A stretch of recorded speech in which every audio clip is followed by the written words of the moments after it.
Friends, आज का हमारा टॉपिक है अल्टरनेटिव ऑक्सीडेज सिस्टम। तो अल्टरनेटिव ऑक्सीडेज सिस्टम, इसे ऑक्स भी कहा जाता है। इसका अदर नाम्स क्या होता है? अल्टरनेटिव ऑक्सीडेज भी कहते हैं, इसे साइनाइड रेसिस्टेंट रिस्पायरेशन भी कहते हैं, इसे असाइड रेसिस्टेंट रिस्पायरेशन और carbon mono oxide resistant respiration भी कहा जाता है। तो सबसे पहले हम लोग जानते हैं कि इसका लोकेशन कहाँ होता है, ये कहाँ पाया जाता है, तो ये क्या काम करता है। ठीक है, तो सबसे पहले कि ये इनर माइटोकॉन्ड्रियल मेम्ब्रेन में पाया जाता है ईटीसी। तो मतलब कि इलेक्ट्रॉन ट्रांसपोर्ट की जो चैन की जो प्रोसेस होती है ना, वो इनर माइटोकॉन्ड्रियल मेम्ब्रेन में होती है। और यदि कभी इलेक्ट्रॉन ट्रांसपोर्ट चैन में यदि कोई इनिबिटर यानी कि मतलब कि जैसे कि साइनाइड हो गया, वो क्या कर दिया, इलेक्ट्रॉन ट्रांसपोर्ट चैन को क्या कर दिया, यदि रोक दिया, तो उसके अगेंस्ट क्या होता है, अल्टरनेटिव ऑक्सीडेज सिस्टम काम करता है, जो इलेक्ट्रॉन के ट्रांसपोर्ट करने के लिए क्या करता है, हेल्प करता है। इसलिए जिसे हम जिसे हम क्या कहते हैं, अल्टरनेटिव ऑक्सीडेज सिस्टम कहते हैं। तो यहाँ पर फॉर एग्जांपल के लिए कि यहाँ पर से इलेक्ट्रॉन ट्रांसपोर्ट चैन है, ठीक है, और यहाँ पर से कॉम्प्लेक्स 1, कॉम्प्लेक्स 2, कॉम्प्लेक्स 3, कॉम्प्लेक्स 4, ये कॉम्प्लेक्स 5 है।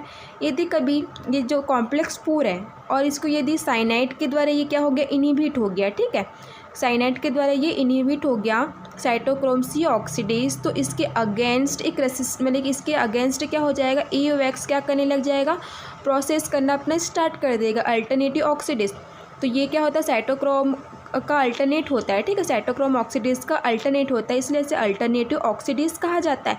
जो काम साइटोक्रोम ऑक्सीडेज कर रहा था, अब उसी काम को क्या करेगा, अल्टरनेट ऑक्सीडेज। ठीक, तो ये ओनली फाउंड इन प्लांट। तो प्लांट के केस में क्या होता है, अल्टरनेटिव ऑक्सीडेज सिस्टम क्या होता है, पाया जाता है, और ये एनिमल्स में क्या होता है, नहीं पाया जाता।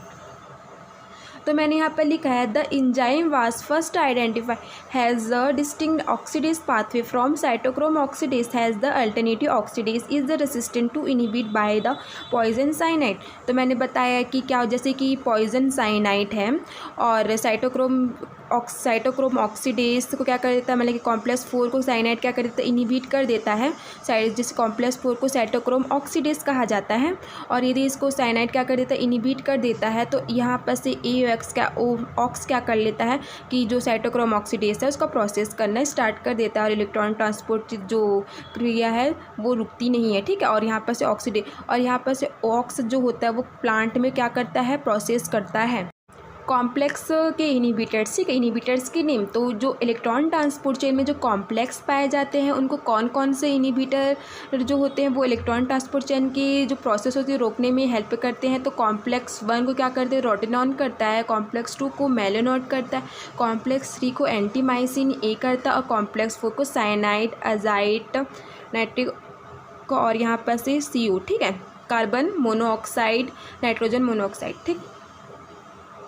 तो यहाँ पर इसके रेसिस्टेंट के लिए यदि कॉम्प्लेक्स 1 है, उसको यदि रोटेनॉन मतलब कि रोटेनॉन क्या कर देता है, इनहिबिट कर देता है, तो उसके जो रेसिस्टेंट है उसका नेम क्या है, matrix oriented NADPH dehydrogenases and external NADPH dehydrogenase, ठीक।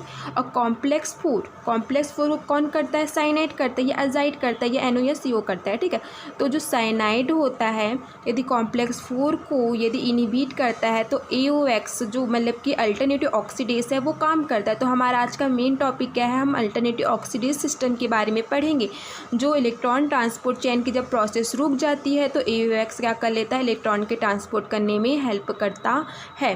और इलेक्ट्रॉन ट्रांसपोर्ट चेन की प्रोसेस को मैंने अपनी पिछली वीडियो में एक्सप्लेन किया था, जिसे मैंने डिस्क्रिप्शन बॉक्स पर इसका लिंक भी दिया है, और आप इलेक्ट्रॉन ट्रांसपोर्ट चेन को उससे अच्छे से समझ सकते हैं। तो ये अल्टरनेटिव ऑक्सीडेज सिस्टम ये कहाँ होता है, इलेक्ट्रॉन ट्रांसपोर्ट चैन की जब प्रोसेस जो होती है वो क्या हो जाती है, जब रुक जाती है किसी इनहिबिटर के कारण, तो अल्टरनेटिव ऑक्सीडेज सिस्टम क्या करता है, अपना काम करता है। तो यहाँ पर से क्या होता है कि यहाँ पर आउटर मेम्ब्रेन, फिर उसके बाद यहाँ पर से इनर माइटोकॉन्ड्रियल स्पेस बोलते हैं इस स्पेस को, और यहाँ पर से इनर मेम्ब्रेन जो होता है इलेक्ट्रॉन ट्रांसपोर्ट चैन का मैंने स्ट्रक्चर बनाया है। जो इलेक्ट्रॉन ट्रांसपोर्ट चैन की स्ट्रक्चर जो होता है वो इनर माइटोकॉन्ड्रियल मेम्ब्रेन में क्या होता है, चलता है। फिर यहाँ पर से 5 टाइप के कॉम्प्लेक्स होते हैं, complex 1, complex 2, complex 3, complex 4 and then complex 5। तो कभी क्या होता है, जैसे कॉम्प्लेक्स 4 है, ये मैंने क्या बनाया, कॉम्प्लेक्स 4, और यदि कॉम्प्लेक्स 4 को हम क्या बोलते हैं, साइटोक्रोम ऑक्सीडेज कहा जाता है, ठीक है। और यदि क्या होता है कि साइटोक्रोम ऑक्सीडेज यानी कॉम्प्लेक्स 4 यदि किसी इनहिबिटर के कारण क्या हो जाता है, ब्लॉक हो जाता है, ये क्या हो गया, अब ये ब्लॉक हो गया। ठीक है, तो ये किसके कारण ब्लॉक हो गया, तो मान के चलो ये साइनाइड। ठीक है, तो ये क्या होता है, साइनाइड के कारण क्या हो गया, ब्लॉक हो गया। तो ये क्या करता था कि जितने भी जो इलेक्ट्रॉन होते थे वो O2 से क्रिया कराता था, H2 होता था O2 से, और क्या करता था H2O यानी कि मतलब कि वाटर का क्या करता था, फॉर्मेशन करता था। अब क्या होगा कि ये कॉम्प्लेक्स 4 क्या करता था कि इलेक्ट्रॉन को लेके वाटर का फॉर्मेशन करता, लेकिन ये तो इनहिबिट हो गया। तो अब इसका अल्टरनेटिव ऑक्सीडेज सिस्टम काम करेगा, मतलब कि अब इलेक्ट्रॉन को क्या करेगा, यहाँ पर से कॉम्प्लेक्स 2 और कॉम्प्लेक्स 3 के बीच क्या हो जाएगा, अल्टरनेटिव ऑक्सीडेज सिस्टम आ जाएगा, जो क्या करेगा, वाटर का क्या करेगा, फॉर्मेशन करेगा। तो जो काम साइटोक्रोम ऑक्सीडेज कर रहा था, अब उसी काम को क्या करेगा, अल्टरनेटिव ऑक्सीडेज करेगा, इसलिए इसे अल्टरनेटिव ऑक्सीडेज कहा जाता है। तो क्या होता है कि अब यहाँ पर से जो इलेक्ट्रॉन NADH डिहाइड्रोजिनेसिस से जो इलेक्ट्रॉन निकला था यूबिक्विनॉन के द्वारा गया, और यहाँ पर से क्या करता है, डायरेक्ट यूबिक्विनॉन से क्या होता है, ऑक्स के पास चला जाता है। फिर ऑक्स के पास जाने से क्या करता है, यहाँ पर से O2 और H2O मिलकर क्या करता है, वाटर का क्या कर देता है, ये फॉर्मेशन कर देता है। तो मैंने यहाँ पर लिखा है कि an alternative oxidase accept electron directly from ubiquinone, और क्या करता है, वाटर का फॉर्मेशन करता है। लेकिन अब क्या होता है कि यहाँ पर से क्या होता था, NADH डिहाइड्रोजिनेसिस की प्रोसेस मतलब कि कॉम्प्लेक्स 4 क्या करता था, इलेक्ट्रॉन को निकालता था, प्लस क्या करता था, यहाँ पर से 4 प्रोटॉन को क्या करता था, पंप करता था। ठीक है, 4 प्रोटॉन को पंप करता था। लेकिन अब यहाँ पर साइनाइड के कारण क्या हो जाता है, ये अब यूबिक्विनॉन से ऑक्स के पास चला जाता है इलेक्ट्रॉन, और कॉम्प्लेक्स 3 और कॉम्प्लेक्स 4 जो कि क्या करते थे, प्रोटॉन को पंप करते थे, अब वो क्या होते हैं, बाईपास्ट हो जाते हैं। ठीक है, तो अब यहाँ पर से 4 हाइड्रोजन और यहाँ पर से 4 प्रोटॉन और यहाँ पर से 2 प्रोटॉन क्या हो जाते, यूज़ में नहीं हो जाते। ऑनली हमारे पास 4 हाइड्रोजन होता है, ठीक है, सॉरी 4 प्रोटॉन होता है। तो 4 प्रोटॉन बराबर क्या होता है, 1 ATP होता है। तो यहाँ पर हमारे पास क्या बनेगा कि 1 ATP और प्लस हीट का क्या हो जाएगा, फॉर्मेशन हो जाएगा। ठीक है, तो यहाँ पर से ऑक्स specific inhibitor cyanide for complex 4। तो कॉम्प्लेक्स 4 जो होता है वो क्या बोलते हैं, कॉम्प्लेक्स 4 का जो स्पेसिफिक इनिबिटर होता है वो कौन होता है, साइनाइड होता है। लॉक हो जाते हैं मतलब कि इनिबिट हो जाएंगे, तब क्या होगा। ठीक है, तो ये क्या है, complex 1, complex 2, complex 3, complex 4 and complex 5। तो यहाँ पर क्या बोल रहा है, जो कॉम्प्लेक्स 1 है वो क्या हो गया, ब्लॉक्ड हो गया। किसके कारण ब्लॉक हो गया, तो रोटेनॉन के कारण ब्लॉक हो गया।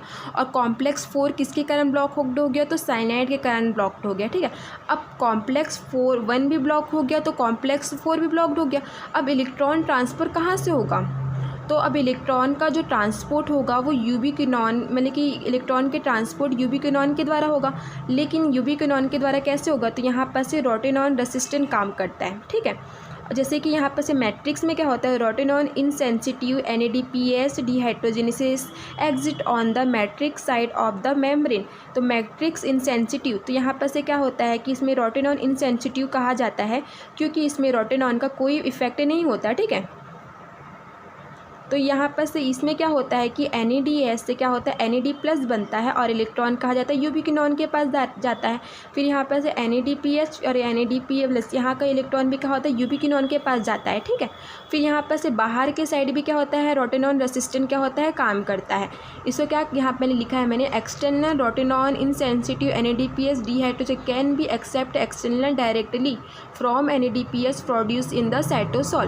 तो यहाँ पर से भी क्या होता है, ये क्या होता है, कैल्शियम डिपेंडेंट होता है। ठीक है, तो यहाँ पर से NADPH और यहाँ से NAD+ बनाता है और इलेक्ट्रॉन को क्या करता है, यूबिक्विनॉन को देता है। ये भी क्या करता है, NADPH और यहाँ पर से NAD+ बनाता है, कैल्शियम डिपेंडेंट होता है और इलेक्ट्रॉन को क्या करता है, यूबिक्विनॉन के द्वारा देता है।